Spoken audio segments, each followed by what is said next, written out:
السلام علیکم ورحمۃ اللہ وبرکاتہ۔ کیسے ہیں دوستوں آپ سب؟ امید ہے ایمان کی بہترین حالت میں ہوں گے۔ دعا ہے اللہ تبارک و تعالی آپ سب پر اپنا خاص فضل و کرم فرمائے، دونوں جہان کی بھلائیاں عطا فرمائے۔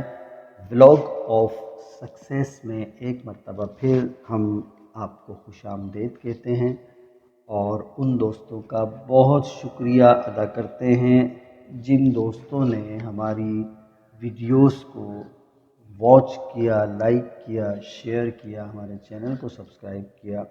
آپ بھی اگر اس چینل پر نئے ہیں تو ہمارے چینل کو سبسکرائب کر لیجئے۔ انشاءاللہ دین و دنیا کی بہت سی بھلائیاں اور علم دین حاصل ہوگا۔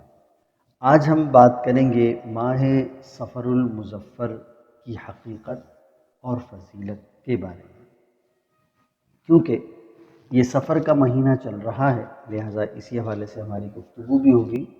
تو صفر المظفر اسلامی سال کا دوسرا مہینہ ہے۔ علامہ جلال الدین سیوطی شافعی رحمۃ اللہ علیہ فرماتے ہیں، زمانہ جاہلیت میں محرم کا کوئی معروف نام نہیں تھا، بلکہ اسے اور صفر دونوں کو صفرین کہا جاتا تھا۔ اہل عرب ربیع الاول، ربیع الثانی اور جمادی الاولیٰ، جمادی الاخری کی طرح ان دونوں مہینوں کو بھی صفر الاول اور صفر الثانی کہتے تھے۔ ماہ صفر چونکہ بابرکت مہینہ ہے، اسی وجہ سے اسے صفر المظفر یعنی کامیابی والا اور صفر الخیر یعنی بھلائی والا بھی کہا جاتا ہے۔ ماہ صفر بھی سال کے دیگر مہینوں کی طرح ایک بابرکت مہینہ ہے، لہٰذا اس مہینے میں بھی گناہوں سے بچتے ہوئے خوب نیک اعمال کیجیے، نفلی روزوں کا اہتمام کیجیے، نوافل اور ذکر و درود کی کثرت کیجیے، اور صفر المظفر سے متعلق ہمارے بزرگان دین رحمت اللہ علیہم اجمعین سے جو اوراد و وظائف منقول ہیں ان پر عمل کیجیے۔ انشاءاللہ عز و جل اس کی برکت سے ڈھیروں بھلائیاں نصیب ہوں گی۔ چنانچہ بزرگان دین اپنے تجربات و مشاہدات سے اس ماہ مبارک کے بارے میں بتاتے ہیں کہ جو کوئی ماہ صفر کے آخری بدھ کو سورہ الم نشرح، سورہ والتین، سورہ نصر اذا جاء نصر اللہ اور سورہ اخلاص یعنی قل هو اللہ احد، یہ سورتیں 80 بار پڑھیں، اس مہینے کے ختم ہونے سے پہلے وہ غنی ہو جائے گا انشاءاللہ، اور اس کی عمر دراز کر دی جائے گی۔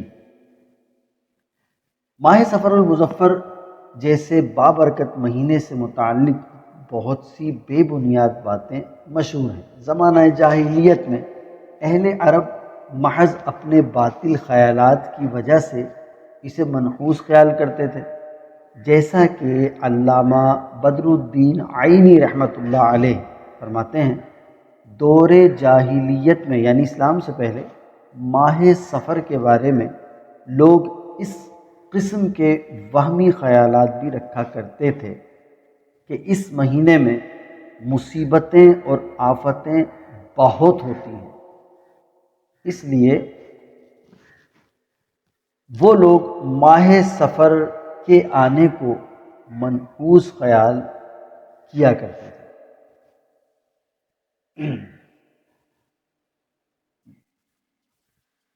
نبی کریم رؤوف الرحیم صلی اللہ علیہ وآلہ وسلم نے صفر المظفر کے بارے میں ان کے وہمی خیالات کو باطل قرار دیتے ہوئے فرمایا، لا صفر یعنی صفر کچھ نہیں۔ مزید محقق علی الاطلاق حضرت علامہ مولانا شاہ عبد الحق محدث دہلوی رحمۃ اللہ علیہ فرماتے ہیں، اس حدیث کی شرح میں عوام اسے یعنی صفر کے مہینے کو عوام اسے یعنی سفر کے مہینے کو بلاؤں، حادثوں اور آفتوں کے نازل ہونے کا وقت قرار دیتے ہیں۔ یہ عقیدہ باطل ہے، یہ عقیدہ باطل ہے، اس کی کوئی حقیقت نہیں ہے۔ امیر المؤمنین حضرت عمر فاروق اعظم رضی اللہ تعالی عنہ نے فرمایا، حاجی ذوالحجۃ الحرام، محرم الحرام، صفر المظفر اور ربیع الاول کے 20 دنوں میں جس کے لیے دعائے مغفرت کرے اس کی بھی مغفرت ہو جاتی ہے۔ صفر المظفر کو اللہ پاک کے ایک سچے ولی، عاشق رسول صلی اللہ علیہ وسلم، امام اہل سنت امام احمد رضا خان رحمۃ اللہ علیہ کے ساتھ بھی نسبت ہے کہ ان کا یوم عرس بھی اس ماہ کی 25 تاریخ کو منایا جاتا ہے، یعنی 25 صفر۔ اسی مناسبت سے اعلیٰ حضرت سے محبت کرنے والے اس ماہ کو ماہ رضا بھی کہتے ہیں۔